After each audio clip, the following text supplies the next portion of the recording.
Hello learners, welcome to online study bytes. मैं हूं प्रतीक्षा और हमारी सीरीज़ चल रही है साइंस की और क्लास 7 की ये साइंस की बुक है। ये इम्पॉर्टेंट है आपके यूपी टेट और सुपर टेट के एग्ज़ाम के लिए। और जितने भी आपके अब तक के यूपी टेट और सुपर टेट के एग्ज़ाम हुए हैं वो सभी के जो क्वेश्चन हैं वो एससीईआरटी की बुक्स में से आए हुए हैं। तो आगे भी आपके जो क्वेश्चंस होंगे आपके एग्ज़ाम के वो एससीईआरटी की बुक्स में होंगे। काफ़ी सारी बेसिक चीज़ें आपको इन बुक से पता चलेंगी और इम्पॉर्टेंट चीज़ें भी जो आपके एग्ज़ाम में पूछी जाती हैं। उसके लिए आपको सभी एससीईआरटी की बुक्स पढ़नी होंगी। तो ये सीरीज़ आप लोगों के लिए आपकी हेल्प के लिए पढ़ाई जा रही है।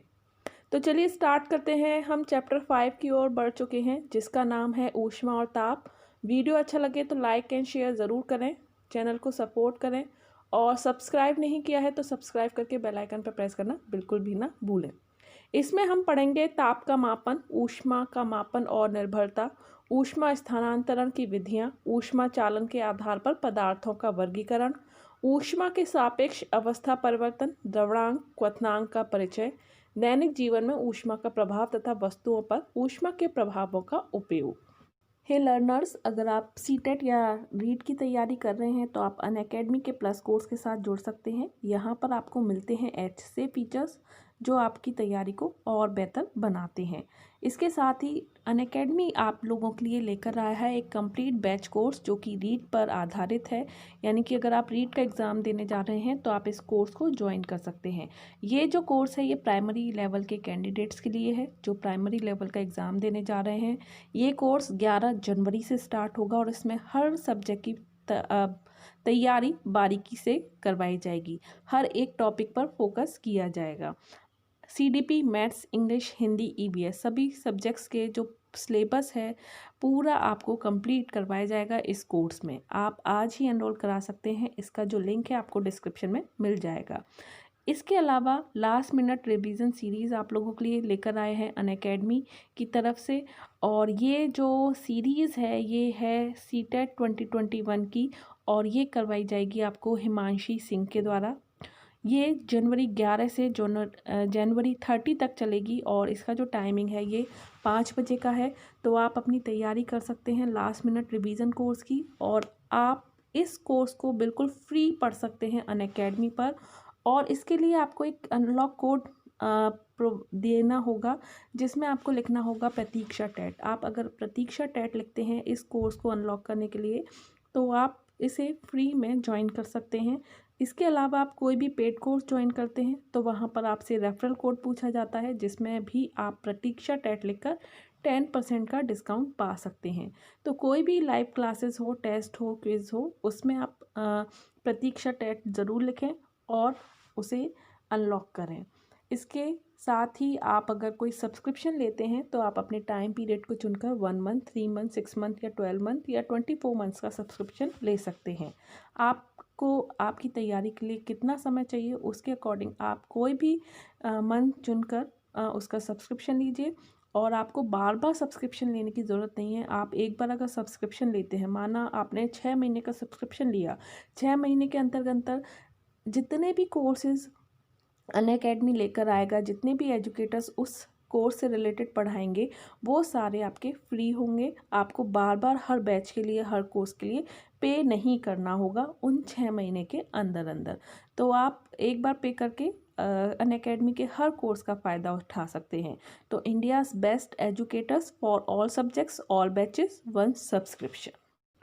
थोड़ा सा जान लेते हैं पहले कि सर्दी के दिनों में हम ऊनी कपड़े पहनते हैं और हमें धूप में बैठना अच्छा लगता है क्योंकि इससे हमें गर्मी मिलती है। और इसके विपरीत गर्मी के दिनों में हम सूती कपड़े पहनते हैं और हमें छांव में बैठना अच्छा लगता है। गर्मी में घरों को ठंडा करने के लिए पंखा, कूलर आदि का प्रयोग किया जाता है।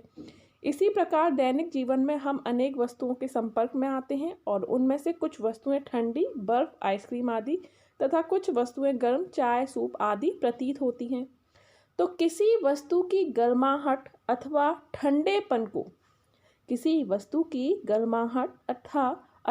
ठंडेपन को माप को ताप कहते हैं। तो गर्माहट और ठंडेपन का जो माप है, जिसको हम मापते हैं कि ये चीज़ ठंडी है या गर्म है, तो उसी चीज़ को हम क्या कह रहे हैं, ताप कहते हैं।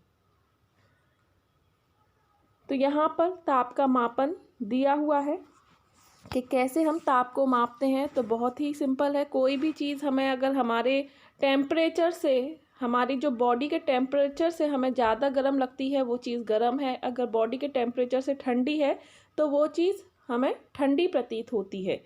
तो बहुत ही आसान तरीके से हम माप सकते हैं। यहाँ पर यदि कोई वस्तु हमारे शरीर से ठंडी है तो ठंडी प्रतीत होगी, और अगर हमारे शरीर से गर्म है तो कैसी प्रतीत होगी, गर्म होगी। ये मैं आपको बता चुकी हूँ। किसी वस्तु के ठंडेपन और गर्माहट का सही माप एक भौतिक राशि ताप द्वारा व्यक्त की जाती है, और इस राशि को मापने के लिए तापमापी अथवा थर्मामीटर यंत्र का प्रयोग किया जाता है। तापमापी या थर्मामीटर क्या होता है? तापमापी या थर्मामीटर वह यंत्र है जो ताप मापने में प्रयुक्त होता है। दैनिक जीवन में प्रयोग के आधार पर यह सामान्यतः दो प्रकार के होते हैं। एक तो डॉक्टरी थर्मामीटर, जो आप सभी के घरों में, हमारे घरों में पाया जाता है, और एक है प्रयोगशाला थर्मामीटर। तो डॉक्टरी थर्मामीटर क्या है? डॉक्टरी तापमापी में 35 डिग्री सेल्सियस से 42 डिग्री सेल्सियस तक चिन्ह बने होते हैं। नॉर्मल थर्मामीटर आप सभी ने देखा होगा, उसमें 35 डिग्री सेल्सियस से 42 डिग्री सेल्सियस तक चिन्ह बने होते हैं, तथा बल्ब के पास कुछ मुड़ी होती है, बल्ब के पास से कुछ मुड़ी होती है, जिसके कारण बुखार नापने के बाद तापमापी मुंह से निकालने के बाद भी पारा अपने आप नीचे नहीं आता। ये जो तापमापी यंत्र होता है, ये कांच की एक पतली नली की तरह होता है, और इस नली का जो निचला सिरा होता है बल्ब की आकृति का होता है। ठीक है। इस बल्ब में पारा या अल्कोहल भरा होता है, तथा दूसरा सिरा इसको क्या करते हैं, बंद कर देते हैं।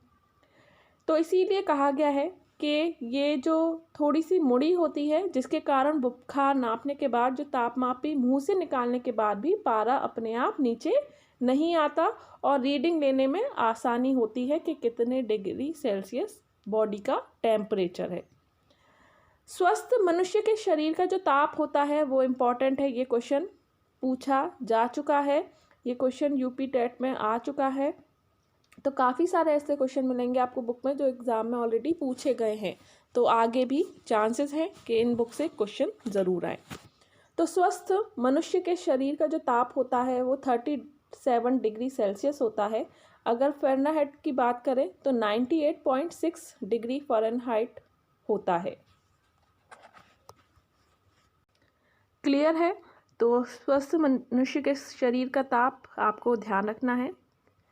इसके बाद यहाँ पर हम प्रयोगशाला थर्मामीटर के बारे में भी जान लेते हैं कि प्रयोगशाला थर्मामीटर क्या होता है। प्रयोगशाला तापमापी में पैमाने बनाने के लिए तापमापी की नली को बर्फ़ के टुकड़ों में रखते हैं।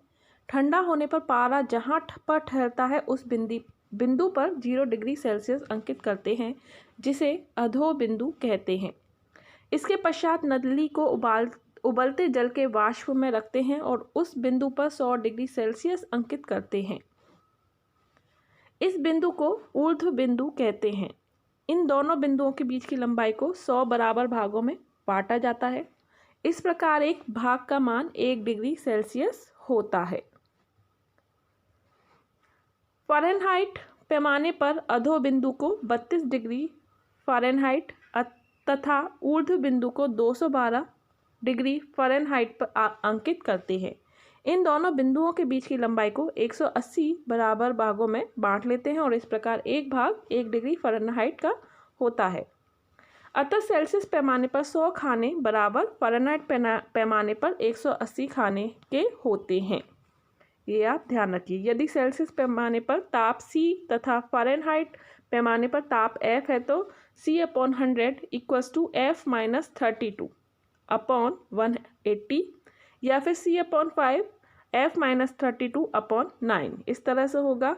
तो एक ही बात है, सेल्सियस ताप और फ़ारेनहाइट ताप में संबंध से किसी वस्तु का ताप एक पैमाने पर मापकर दूसरे पैमाने में बदला जा सकता है। अगर आप सेल्सियस में पैमाने पर नाप रहे हैं तो आप उसे फ़ारेनहाइट में बदल सकते हैं। अगर फ़ारेनहाइट में माप रहे हैं तो उसे आप सेल्सियस में आसानी से बदल सकते हैं।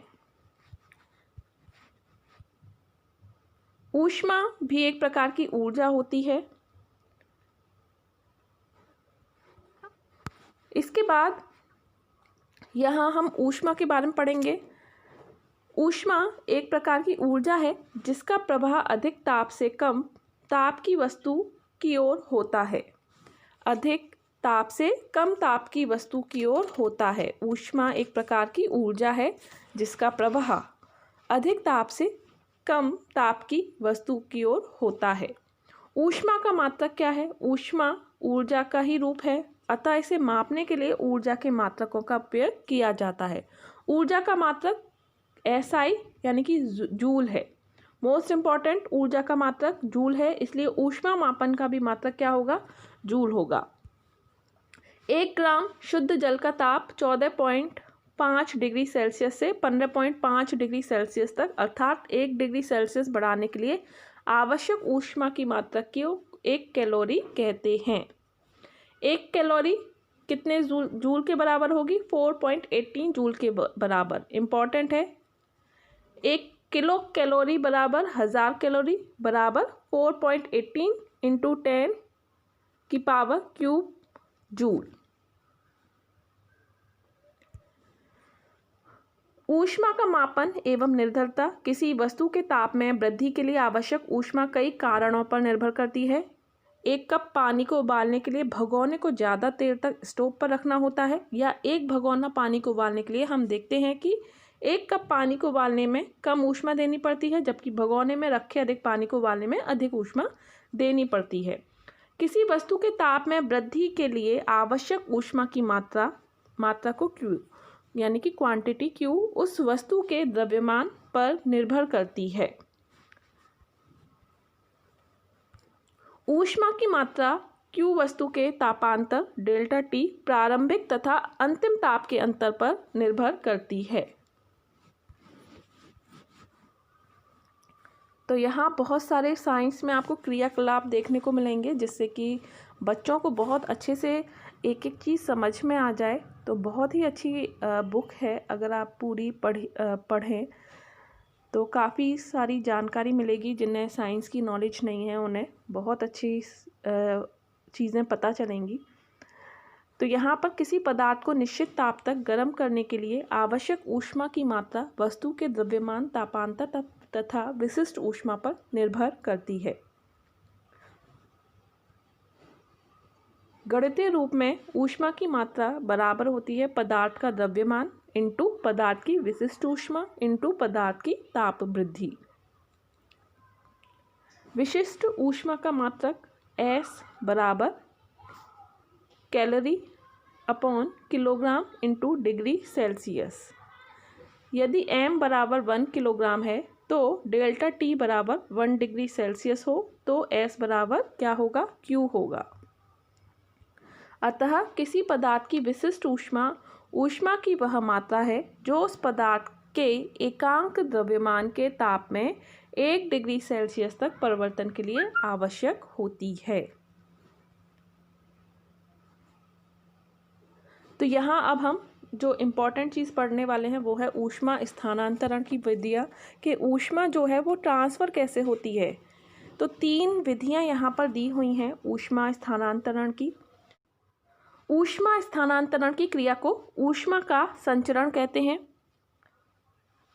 2 वस्तुओं के बीच ऊष्मा का संचरण तापांतर के कारण होता है, और ऊष्मा का जो संचरण होता है वो अधिक ताप वाली वस्तु से कम ताप वाली वस्तु की ओर होता है।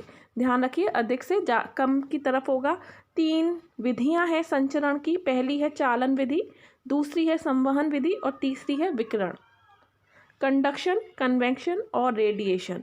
तो सबसे पहले हम चालन विधि के बारे में जानेंगे। क्या है चालन विधि? तो ये आपने फील भी किया होगा, अपने घर में प्रैक्टिकल किया होगा, कि आप किसी भी गैस पर किसी बर्तन में अगर पानी उबाल रहे हैं तो गैस का जो बर्तन का जो नीचे का पार्ट होता है वो गैस पर होता है, लेकिन आप थोड़ी देर बाद बर्तन का ऊपर का पार्ट पकड़ते हैं तो वो भी गर्म हो जाता है। तो आपको उसके पकड़ने के लिए किसी कपड़े का या पकड़ का यूज़ करना होता है। तो ये जो ऊष्मा का चालन हुआ, यानी कि रखा तो आपने नीचे का पार्ट, रखा तो आपने गैस पर नीचे का पार्ट, लेकिन वो धीरे धीरे ऊपर की तरफ भी गर्म होता चला गया। क्यों हुआ कि ऊष्मा स्थानांतरण में पदार्थ के अणु अपना स्थान नहीं छोड़ते, बल्कि तृप्त अणु अपनी ऊष्मा अपने पास वाले अणु को देते रहते हैं। इस प्रकार प्रत्येक अणु अपने पास वाले अणु को ऊष्मा देता है और इस प्रकार ऊष्मा एक सिरे से दूसरे सिरे की ओर स्थानांतरित होती है। स्पष्ट है कि ठोस पदार्थों में ऊष्मा का संचरण चालन विधि द्वारा होता है। मान लीजिए चम्मच आपने किसी गर्म बर्तन में रखी है और धीरे धीरे आप देखोगे कि चम्मच का ऊपरी पार्ट होता है वो भी गर्म हो चुका होता है। तो ये जो संचरण है ऊष्मा का, ये चालन संचरण है। दूसरा जो संचरण है वो है संवहन। संवहन में क्या होता है कि आपने एक गैस पर एक बर्तन में पानी रखा। अब पानी आप देखोगे कि नीचे से तो गर्म होता जाता है लेकिन ऊपर ठंडा होता है। कई बार आपने इस तरह से अपने किचन में चेक भी किया होगा, तो नीचे से वो गर्म होता है और ऊपर वो ठंडा होता है, लेकिन वो धीरे धीरे पूरा गर्म होता चला जाता है। ऐसा क्यों होता है? ये अणु जो होते हैं अपने पास के ठंडे जल के अणुओं की अपेक्षा हल्के होने के कारण पानी की ऊपरी सतह की ओर आ जाते हैं। जो अणु जल के जो अणु हैं जो पहले गर्म हो चुके हैं, तो वो क्या हो जाते हैं, वो हल्के हो जाते हैं और जो गर्म अणु है वो ऊपर आ जाते हैं। और फिर ठंडे अणु जो होते हैं क्योंकि वो हैवी होते हैं, उन गर्म अणु से वो नीचे चले जाते हैं। फिर वो गर्म हो जाते हैं तो फिर वो ऊपर आ जाएंगे, बचे हुए ठंडे अणु वो नीचे चले जाएंगे। तो इस तरह की जो साइकिल है वो चलती रहती है। तो और ऊपरी सतह के जल के अणु नीचे की ओर जाते हैं, ये अणु भी गर्म होकर फिर ऊपर उठते हैं। यह प्रक्रिया लगातार चलती रहती है जब तक कि पूरा पानी गर्म ना हो जाए। धीरे धीरे जल गर्म हो जाता है। उक्त प्रक्रिया में ऊष्मा का स्थानांतरण गर्म भाग से ठंडे भाग की ओर अणुओं की गति के कारण होता है। ऊष्मा स्थानांतरण की इस प्रक्रिया को संवहन कहते हैं। क्लियर है? इसके बाद तीसरी जो हम प्रक्रिया पढ़ेंगे वो है विकिरण। यह ऊष्मा संचरण की तीसरी विधि है जिसमें ऊष्मा का स्थानांतरण एक स्थान से दूसरे स्थान तक बिना किसी माध्यम से होता है। स्थानांतरण की इस विधि को हम विकिरण कहते हैं। इस विधि द्वारा किसी गर्म वस्तु से अपने चारों ओर ऊष्मा की किरणें उसी प्रकार फैलती हैं जिस प्रकार विद्युत बल्ब या जलती हुई मोमबत्ती से प्रकाश की किरणें फैलती हैं। तो जो हमें बल्ब से या मोमबत्ती, आपने देखा होगा जब भी आप मोमबत्ती जलाते हैं तो मोमबत्ती के आसपास का जो एरिया होता है वो भी गर्म होता है। अगर आप थोड़ा सा लौ के पास उंगली लेके जाएंगे तो आपको गर्म फील होगा।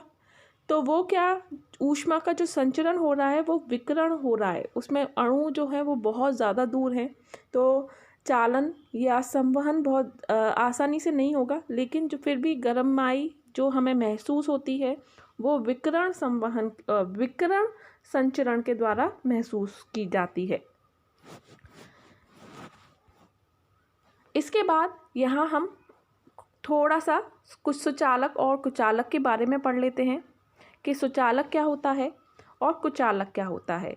जिन पदार्थों से ऊष्मा का संचरण सुगमता पूर्वक होता है उन्हें ऊष्मा का सुचालक कहते हैं।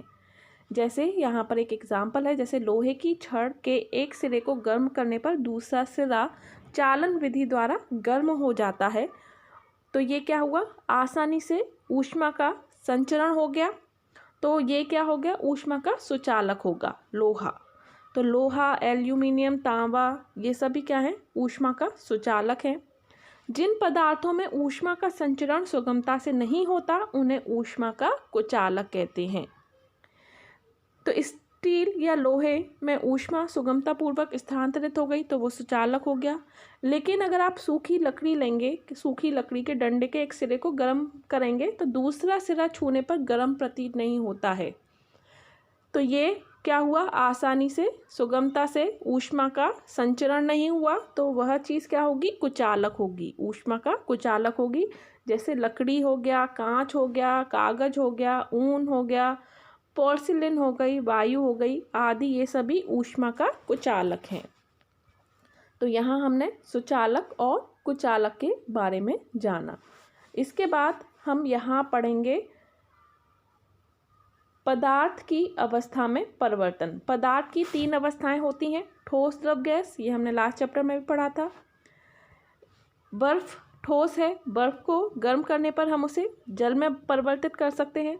जल को गर्म करने पर हम उसे वाष्प में भी परिवर्तित कर सकते हैं। इसी प्रकार जल वाष्प को ठंडा करने पर वाष्प पहले जल और फिर बर्फ में बदलता है। ऐसे ही जल को गर्म करने पर, जल वाष्प को ठंडा करने पर क्या होगा, जल में परिवर्तित हो जाएगी और जल को ठंडा करने पर वह बर्फ यानी कि ठोस में परिवर्तित हो जाएगी। अवस्था परिवर्तन के समय पदार्थ का ताप नियत रहता है।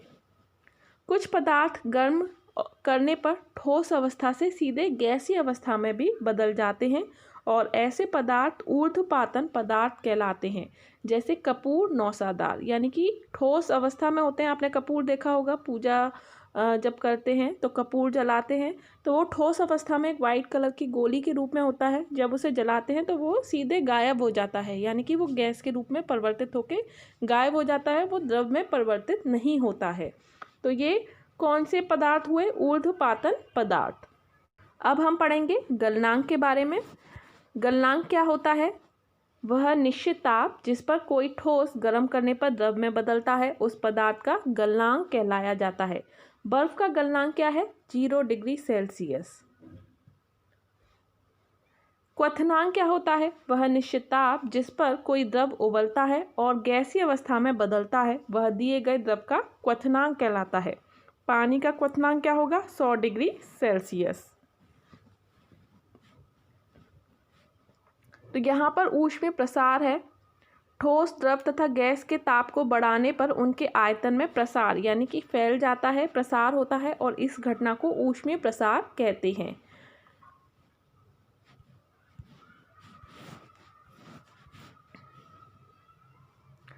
धातु के ठोस पदार्थ गर्म करने पर फैलते हैं और ठंडा करने पर सिकुड़ते हैं। गर्म करने पर ठोसों के आकार में वृद्धि को प्रसार कहते हैं। सेम द्रवों के साथ भी होता है और सेम गैस के साथ भी होता है। गर्म करने पर द्रवों में भी प्रसार होता है और गैस को गर्म करने पर गैस में भी प्रसार होता है।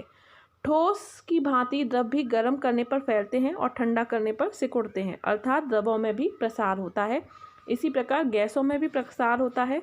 यहाँ पर एक उदाहरण दे रखा है, अगर आप नॉर्मल मतलब वायु भरेंगे किसी भी 2 पतीले में, 2 बोतल में, तो आपने गुब्बारा लगाया हुआ है। अगर आप एक पतीले को गर्म जल में रखते हैं तो गर्म जल यानी कि वो गर्म होगा, जगह जो वायु होगी वो गर्म होगी और वायु गर्म होकर बाहर की तरफ फैलेगी, तो जो गुब्बारा है वो थोड़ा थोड़ा फूलने लगेगा।